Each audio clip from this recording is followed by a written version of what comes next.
नमस्कार, मैं श्रीमती रीता मंडल। मैंने एमएससी मैथ्स, एमए इंग्लिश और बीएड किया हुआ है। मैंने वर्ष 2009 में पंडित रविशंकर शुक्ल यूनिवर्सिटी रायपुर छत्तीसगढ़ से एमए इंग्लिश की परीक्षा दिलाई थी और मुझे उसके लिए पंडित रविशंकर यूनिवर्सिटी से गोल्ड मेडल प्राप्त हुआ है। मुझे एज अ शिक्षक कार्य करते हुए, बच्चों को पढ़ाते हुए 15 साल हो चुके हैं और मेरा जो ज़िला है वो रायपुर ज़िला है, जो कि छत्तीसगढ़ की राजधानी है। राजधानी होने के कारण यह जो ज़िला है वो अपने आप में ही विशेष है और राजधानी में काम करने के कारण हम शिक्षकों का जो दायित्व है, कर्तव्य है, मुझे लगता है वो अन्य ज़िलों के शिक्षकों के अपेक्षा कहीं अधिक है।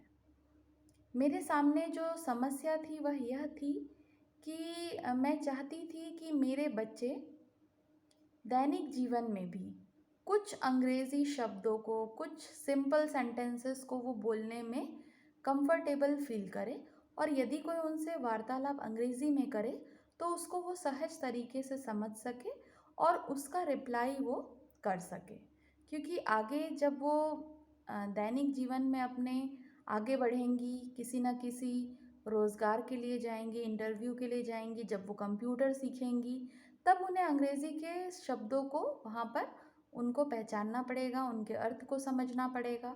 तो मैं चाहती थी कि वे अंग्रेज़ी को, अंग्रेज़ी भाषा में जो छोटे-छोटे शब्द हैं, वर्ड हैं, जो हम रोज़ सुनते हैं, उनको वो बहुत अच्छे से समझ जाएँ और सिंपल सेंटेंसेस वो अपने दैनिक जीवन में यूज़ करें।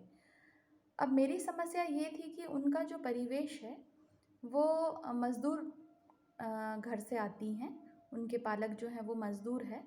तो वहाँ पर परिवेश ऐसा नहीं है कि अंग्रेज़ी भाषा वहाँ पर यूज़ होता हो। तो उसे सिखाना मुझे बहुत ही मुश्किल लग रहा था और मेरे सामने बहुत समस्याएँ आ रही थी।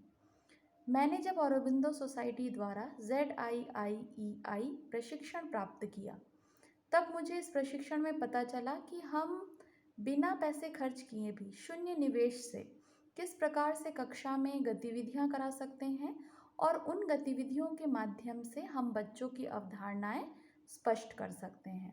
मैंने जब इनोवेटिव पाठशाला का भी प्रशिक्षण लिया तब मुझे वहाँ पर भी ऐसे बहुत से उपाय और बहुत से तरीके पता चले जिससे गतिविधियों को बहुत ही रोचक बनाया जा सके और उससे बच्चों को जोड़ा जा सके।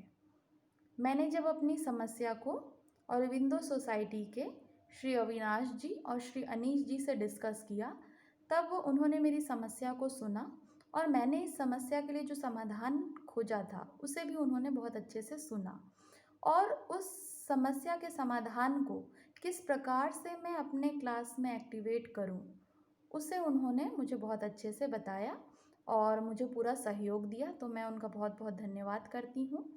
मैंने इस समस्या का समाधान इस प्रकार से किया कि मैंने अपनी शाला में, अपनी कक्षा में जो भी चीज़ें बच्चों को दिखाई देती हैं, जैसे table, chair, desk, chalk, black board, doors, windows, floor, इन सब पर मैंने लेबलिंग की। मैंने उनके नाम अंग्रेज़ी में लिखकर उसे वहाँ पर चिपका दिया। और कक्षा के बाहर भी, जैसे पेड़ है तो वहाँ पर मैंने ट्री, स्टेज है तो STAGE वहाँ लिखकर मैंने चिपकाया।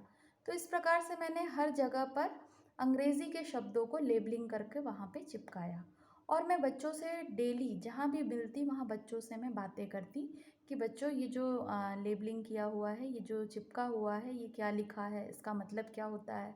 उससे संबंधित मैं उन्हें कुछ छोटे छोटे सिंपल सेंटेंसेस बताती थी जिसका प्रयोग रोज़ रोज़ रोज़ करने पर मेरे बच्चे अब अंग्रेज़ी को लेकर सहज महसूस करते हैं और अब धीरे धीरे वे अपने दैनिक जीवन में बोलचाल की भाषा में कुछ अंग्रेज़ी शब्दों का भी प्रयोग करने लगे हैं।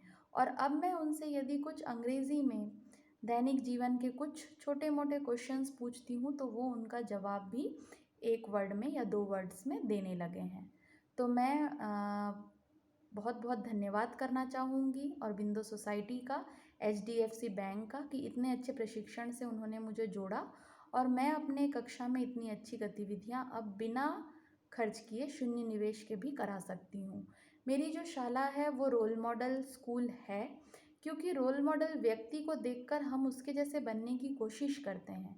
उसी प्रकार मेरे स्कूल को देखकर, मेरे स्कूल के शिक्षकों को देखकर, मेरे स्कूल के बच्चों को देखकर अन्य शाला के शिक्षक और अन्य शाला के बच्चे भी ऐसा ही बनना चाहते हैं, ऐसी ही गतिविधियाँ करना चाहते हैं। तो मैं समझती हूँ कि मेरा स्कूल एक रोल मॉडल स्कूल है। तो आप सभी को, औरबिंदो सोसाइटी को और एचडीएफसी बैंक को बहुत बहुत धन्यवाद।